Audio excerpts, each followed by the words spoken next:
You have to be resourceful. Like me, I don't have anybody to accompany me to my appointment. COVID removed some of our connections, which is what you call real connections. We need that social because we are a social person. If you remove our being social being, we start to die. This is what we could not get used to. This is something which nobody could be flexible enough to deal with the thing.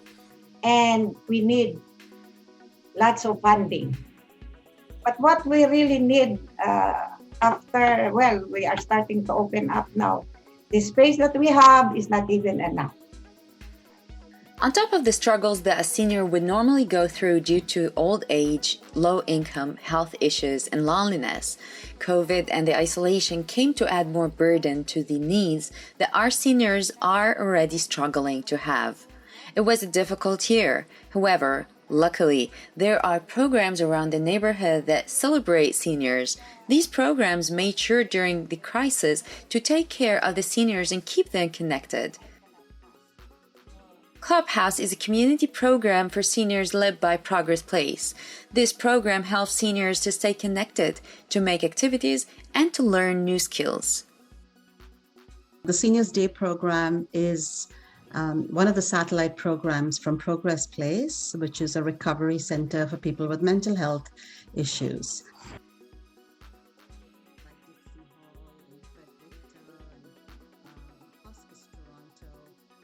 Along with Progress Place, decided to have a seniors program. In 2012, the seniors program started, and it started in collaboration. We couldn't do this alone. We needed partners, we needed space. And so Dixon Hall joined us. We had Fred Victor that came on. We had Toronto Public Health.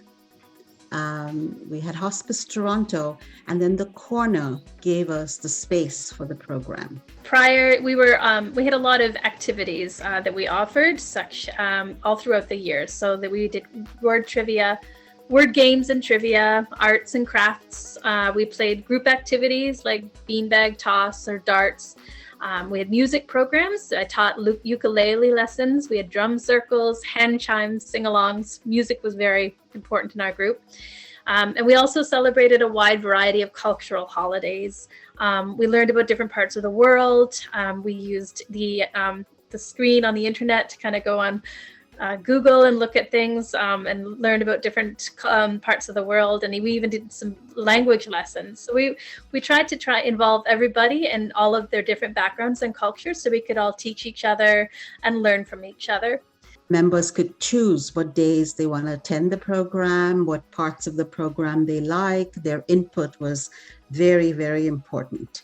So the seniors program then became part of the service provider network. It is a subcommittee, and we are part of the Older Adult Consortium.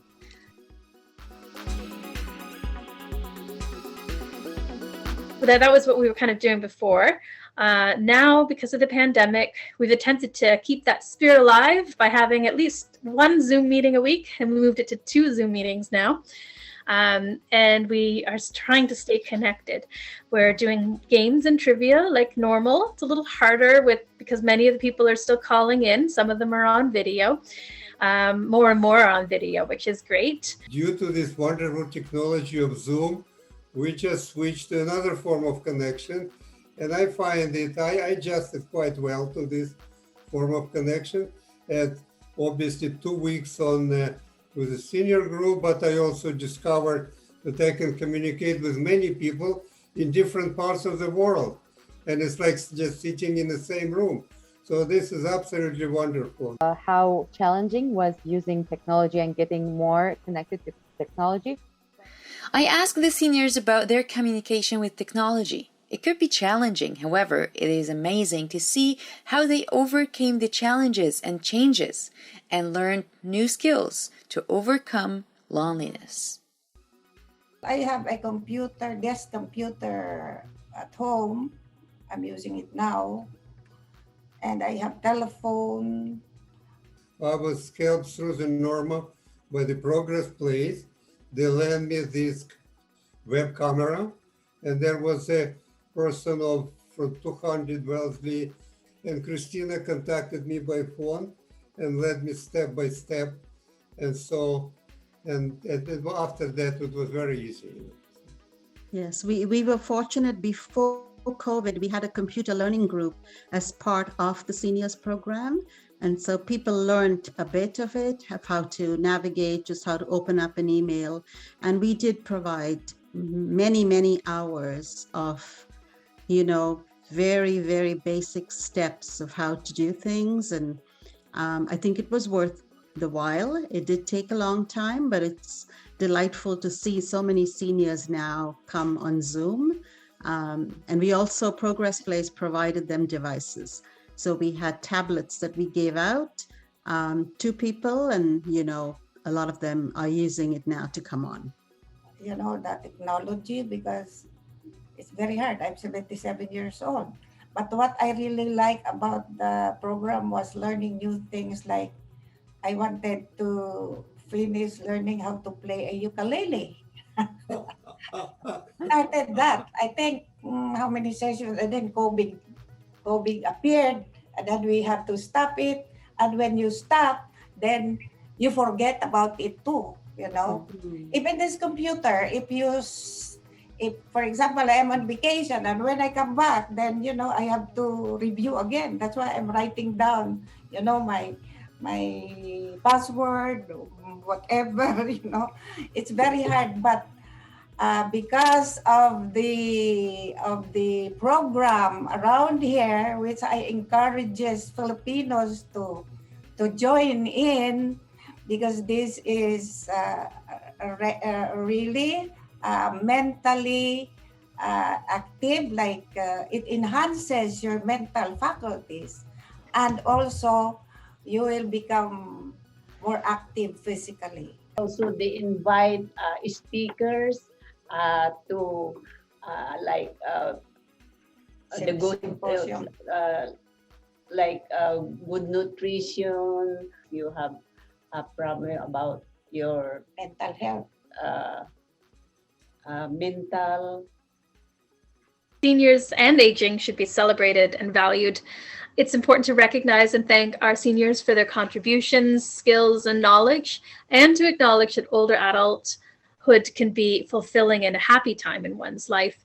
Seniors Month is a great way to remind our members that they're essential members of their community. We also have to make sure that our communities are good places in which to mature and grow older, places in which older people can participate to the fullest and can find the encouragement, the acceptance, the assistance if needed, and services they need to continue to lead lives of independence and dignity. What we missed really was the program of Norma and Linda about the meeting Tuesday, Wednesday, and Thursday, where members gathered at 10 o'clock and share coffee or tea and board games, because it keeps the seniors' mental faculties active. And we as humans, we socialize. We need that social, because we are a social person. If you remove our being social being, we start to die. Even with the support of these programs, technology, and virtual meetings, it was still uneasy. COVID, we move around, we can move around, we socialize. But after the COVID, those two issues were particularly affected. Most seniors felt very isolated this year. We were limited in our navigation. We can no longer socialize as we wanted to. COVID removed some of our connections, which is what you call real connections. Your family, relatives, friends couldn't visit them. they get connected only through phone. It was very challenging for them to go out, and they were the fastest hit at the outset of the pandemic. Yes, the only thing I found difficult was the fact that I'm pretty active in the neighborhoods, so I tend to go to many places. I've gone to Regent Park, I've gone to Moss Park for whatever functions that go on there, and but you know, it's like sometimes it's for a meal program, but you know, now it's, you know, like you can't sit there and enjoy the company of anybody else because they just come pick up food and they're gone. So I stopped going. There were restricted area to go, stay at home order, limited mobility and space. So you have to exercise in your own home or in your apartment. I have several serious problems in the last year and a half, and I could not get any help. So I basically was left on my own. And I had to become my own doctor. So there is a Google, there is obviously logical mind, and somehow I survived the things. But this is something which City of Toronto, and especially medical services, have to prepare themselves in case we have another epidemic like this. Healthcare is one of the challenging aspects when it comes to seniors, even without COVID. With COVID, and while they are one of the vulnerable sections that got severely affected by the virus, healthcare was even a challenge, especially if someone is already isolated or unable to move or to express what they need. Prior studies have reported that even outside of crisis times, the elderly population have relatively high rates of depression symptoms, which is certainly a problem for those who are suffering from pre-existing mental health conditions. They are definitely dealing with negative psychological consequences of lockdown. Studies also have shown the connection between depression and the increase of Alzheimer. Isolation for long periods was already an associated issue with the elderly even before COVID. These days, since life is gradually coming back, seniors have found another opportunity of connecting again and coming back to life.